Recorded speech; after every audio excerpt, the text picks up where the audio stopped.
Show में एक मौके में दरवाजा तोड़ देने वाले दया रियल लाइफ में एथलीट रह चुके हैं। डिस्कस थ्रो में महाराष्ट्र के स्टेट लेवल चैंपियन थे। पिता होटल व्यवसाय में थे, खुद भी कई साल होटल काउंटर पर बैठे रहे। एक दिन अपने दोस्त के काम से एड एजेंसी गए। दोस्त सिलेक्ट हुआ कि नहीं, लेकिन इनकी किस्मत जरूर चमक गई। लुक और सुडौल शरीर देख इन्हें ही मॉडलिंग का ऑफर मिल गया।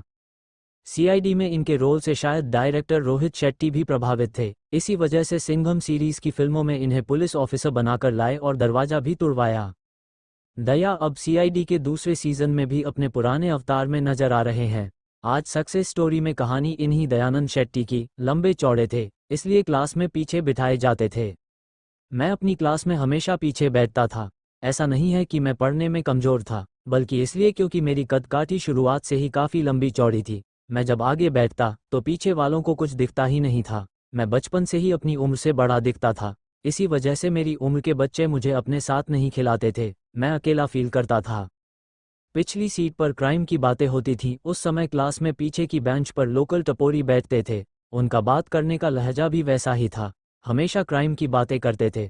उनके साथ रहकर मैं भी उनके रंग में रंग गया। मैं भी उनकी तरह से बोलने लगा था। बात बात में गाली गलौज करना कॉमन हो गया। उसके बाद जब चीज़ें बदली और मुझे पनिशमेंट के तौर पर आगे साइड वाली बेंच पर बिठाया गया तो मैं धीरे धीरे इम्प्रूव करने लगा, क्योंकि मेरे साथ स्कॉलर बैठते थे।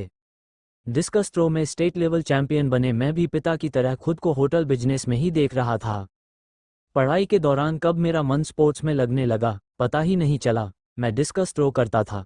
1994 में डिस्कस थ्रो इवेंट में मैं महाराष्ट्र से स्टेट लेवल का चैंपियन भी बना। दरअसल मेरे पिताजी बिजनेसमैन होने के साथ साथ खुद भी एक एथलीट थे। वे वेट लिफ्टिंग करते थे। मैं उन्हें देखकर इंस्पायर होता था। हालांकि वे कभी नहीं चाहते थे कि मैं भी वेट लिफ्टिंग करूं। वे जानते थे कि इससे आगे चलकर बॉडी पर गलत प्रभाव पड़ सकता है।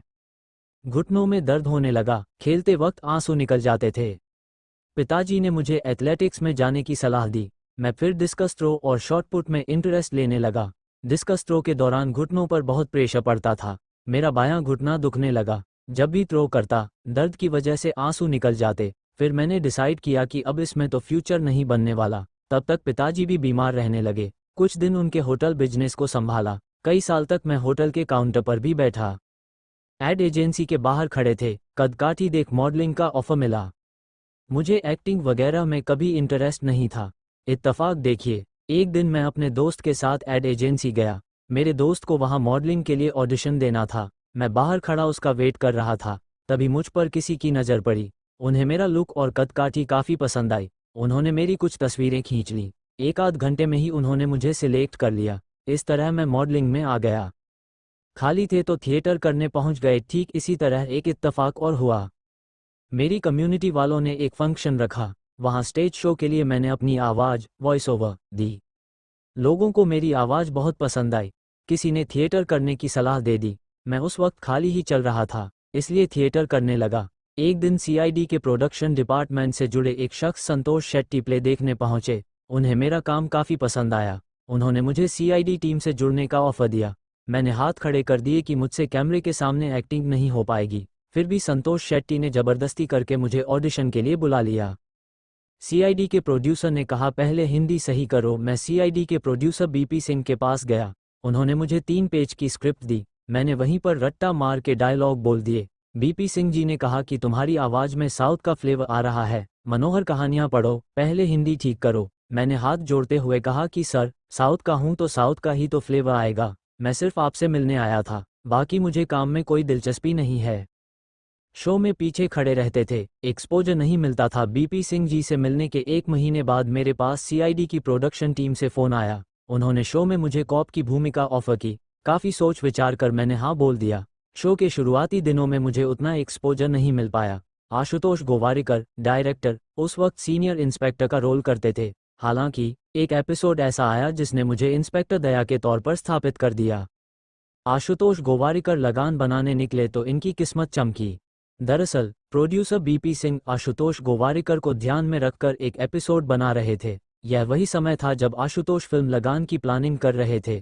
बीपी सिंह ने फिर उसी एपिसोड के लिए मुझे बुलाया। उन्होंने कहा कि यह एपिसोड सिर्फ तुम्हारे ऊपर केंद्रित होगा, करना चाहोगे? कुछ ही दिन पहले मेरे पिताजी गुजरे थे। मेरे बाल भी छोटे छोटे थे। मुझे कुछ समझ नहीं आ रहा था। फिर भी मैंने उनके सामने हाँ बोल दिया। एपिसोड टेलीकास्ट होते ही हिट हो गया। इसने खूब टीआरपी दी और मैं देखते ही देखते लीड कैरेक्टर बन गया। 4 साल का बच्चा भी दया का फैन। अभी पिछले साल की बात है, तब तक नया सीजन शुरू भी नहीं हुआ था। मेरी मुलाकात 4 साल के एक बच्चे से हुई। मुझे ये जानकर बहुत ताज्जुब हुआ कि वह भी सीआईडी देखता है और ख़ास तौर पर मेरे कैरेक्टर का फ़ैन है। आप सोचिए कि सीआईडी पहले सीजन को ख़त्म हुए 6 साल हो गए थे, फिर भी लोग इसके पुराने एपिसोड्स को यूट्यूब पर देखते हैं।